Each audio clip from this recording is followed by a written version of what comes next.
Ever since No Way Home, people were wondering what Tom Holland's Spider-Man future would hold. And then recently, Spider-Man Brand New Day was announced, and people have been wondering how it would go. So, that's what I'm going to be doing in this video. Not only pitching Spider-Man Brand New Day, but predicting his future in the future Avengers movies, along with the rest of his future trilogy, and perhaps even for the future. And with that, let's start with Spider-Man Brand New Day. This movie will focus on Peter Parker trying to focus on being Spider-Man after losing all of his friends and family and the whole, memory thing. We would see scenes of Peter going home, resting, and going out to fight crime. We would also find out that Peter has been taking pictures to the Daily Bugle of Spider-Man for money to afford his apartment, along with, food and stuff. Peter would go to a science conference hosted by Bruce Banner, where Tarantula and Boomerang appear, injecting Bruce with a serum that turns him back into a savage Hulk. Spider-Man would battle the Hulk until Punisher appears on the scene and helps take down the Hulk using a special designed sleeping gas. Peter and Punisher would end up working together along with Sadie Sink's character, Carly Cooper, a forensic scientist student at Peter's school, to figure out who employed Tarantula and Boomerang. Their investigation will lead them to the Spider Slayer, a Japanese-inspired villain who has a personal vendetta against Spider-Man, as legend says that a spider will cause his demise, and he can't let that happen. In the end, Spider Slayer would be defeated by Punisher, and Spider-Man would go their separate ways, and Peter would learn to let people back into his life, as Frank would tell him that he's on the same path as Punisher, essentially, and he would end up dating Carly Cooper. For Avengers Doomsday, I think it would be cool to have Peter being tricked and end up joining Dr. Doom and perhaps a small little team that he has created in order to reach his goals, which we'll say is getting the powers of the Beyonder. Why do I want this? Well, it's because I think that having Peter join Doom would be interesting, as, Doom could know that the heroes, had a very big relationship with the guy who had his same exact face. And would eventually just trick characters like Hawkeye and Thor, who had very good relationships with, Stark, in order to just take over, get the powers of the Beyonder, and then basically create his own little world, battle world, which will directly lead into Secret Wars. Next up is Avengers Secret Wars. In this film, Spider-Man would be a part of the resistance against Doom on Battleworld, along with Tobey Maguire and Andrew Garfield Spider-Man. Three would come into contact with symbiotes, and each would end up bonding with one to increase their chances in beating Doom, despite Tobey obviously being hesitant to do this since he already faced Venom before. In the end, the resistance would win and recreate this world, but adding the Fantastic Four and X-Men into their history. Think of it like the Prime Earth from the Arrowverse.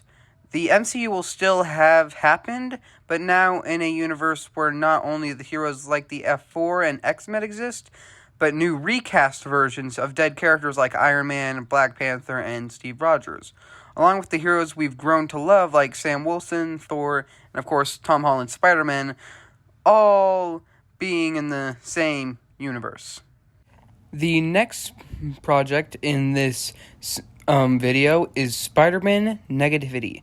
For this, I'm going to assume that by the time this is ready to begin writing, Beyond the Spider-Verse comes out, allowing for Miles Morales to come into the MCU. So this movie would have Peter still adjusting to the universe and getting into contact with Martin Lee, who's the new head of Feast, Aunt May's little company from No Way Home. This would be when Peter meets Miles, who would be someone who didn't get a home after the reset, which is what I'll be calling the events of Secret Wars, due to his home from his original universe being occupied by someone else.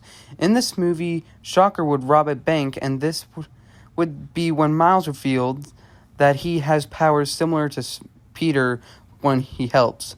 Miles would reveal that the reset gave him powers as well, and Peter would take Miles under his wing as the spectacular Spinner. Not Spider-Man, Spinner. Peter is Spider-Man, Miles is Spinner, alright? The two would end up battling Martin Lee, who would be revealed to be connected to something called the Dark Force by the reset. Martin Lee would end up killing police captain Jefferson Morales, the father of Miles, and Miles would try and kill Martin. Peter would convince Miles to spare him, and Martin Lee would be sent to the raft. This movie would also have Peter beginning to be taken over by the symbiote and ending it up getting rid of it and getting his blue and red suit back by the final battle where Miles, basically goes his own full bully.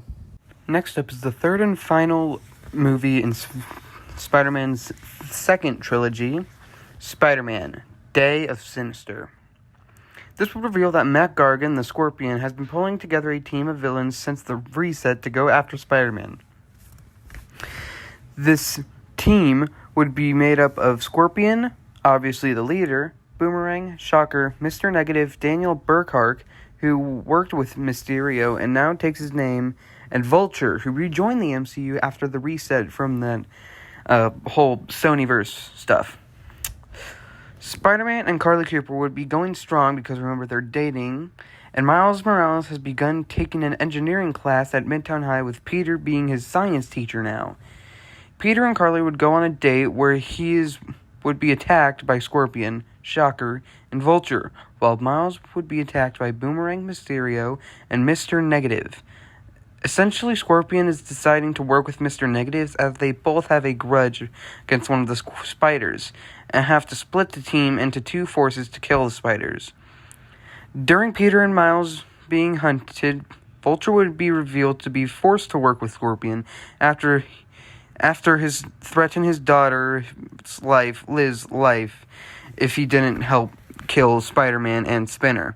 In the final battle, Spider-Man, Spinner, and Vulture will end up working together after Spider-Man saves Liz from Scorpion, and they would end up defeating the Six. However, Mac Gargan would be revealed to have the symbiote that Peter ended up getting rid of at the end of the last movie, and would take it, becoming Venom. The final battle would become Venom versus Spider-Man, Spinner, and Vulture. Vulture would end up sacrificing his life in order to damage this Venom, and Spider-Man and Miles Morales will end up using sound and fire to kill Venom and defeat Mac Gargan once and for all. Mac would then be sent to the raft along with the rest of the Sinister Six.